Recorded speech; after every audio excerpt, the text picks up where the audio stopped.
Hello friends, কি অবস্থা? সবাই কেমন আছেন? গুড টু ফুডে আজকে রান্না হবে আচারি মুরগি।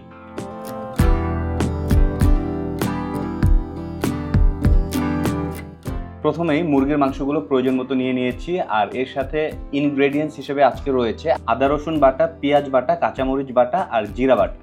সাথে রয়েছে কুচি করা পেঁয়াজ, রসুন এবং মরিচ। আজকে রান্না হবে সরিষার তেল দিয়ে, তাই আমরা পরিমাণ মতো সরিষার তেল নিয়ে নিলাম আর এটাকে আমরা গরম করে নিচ্ছি। তেল গরম হওয়ার পরে এর সাথে আমরা পাঁচফোড়ন দিয়ে দিলাম এবং পাঁচফোড়ন দিয়ে এটাকে কিছুক্ষণ নেড়ে চেড়ে নিলাম। কিছুক্ষণ পর কুচি করে রাখা পেঁয়াজগুলো দিয়ে দিলাম আর এটাকে আমরা ভালোভাবে নাড়াচাড়া করে নিলাম। এরপর আমরা লবঙ্গ, তেজপাতা, দারচিনি, এলাচি এইগুলো দিয়ে ভালোভাবে আবারও নাড়তে থাকলাম।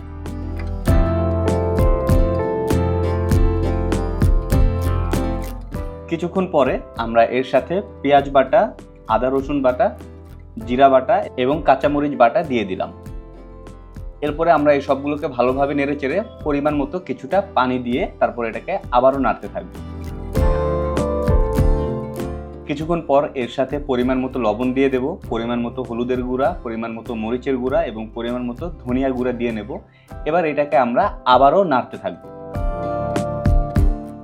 ভালোভাবে নাড়াচাড়া করার পরে এর সাথে আমরা রসুনের কোয়াগুলো দিয়ে দেব। এরপরে আমরা এটাকে ভালোভাবে কষাবো এবং কিছুক্ষণ পরে পানি শুকিয়ে এইরকম পেস্ট হয়ে যাবে। এরপরে আগে থেকে কেটে রাখা মুরগির মাংসগুলো দিয়ে দেব এবং এটাকে আমরা এখন ভালো মতো নাড়াচাড়া করে নেব।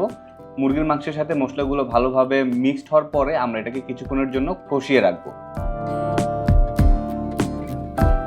ব্যাস 4-5 মিনিটের মধ্যে কিন্তু এটা এরকম হয়ে যাবে।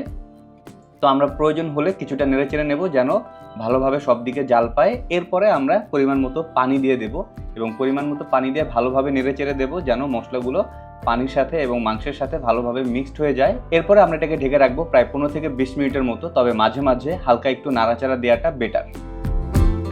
এই তো আমাদের রান্না একদম শেষ, তবে একদম শেষে আমরা ভাজা পাঁচফোড়নের গুঁড়াটা একটু ছড়িয়ে দিলাম যেন এটার টেস্টটা আরও বেশি বৃদ্ধি পায় এবং এরপরে আমরা এটাকে কিছুক্ষণ নেড়ে চেড়ে প্রায় 2 থেকে 3 মিনিট পরে এটাকে উঠিয়ে নিলাম।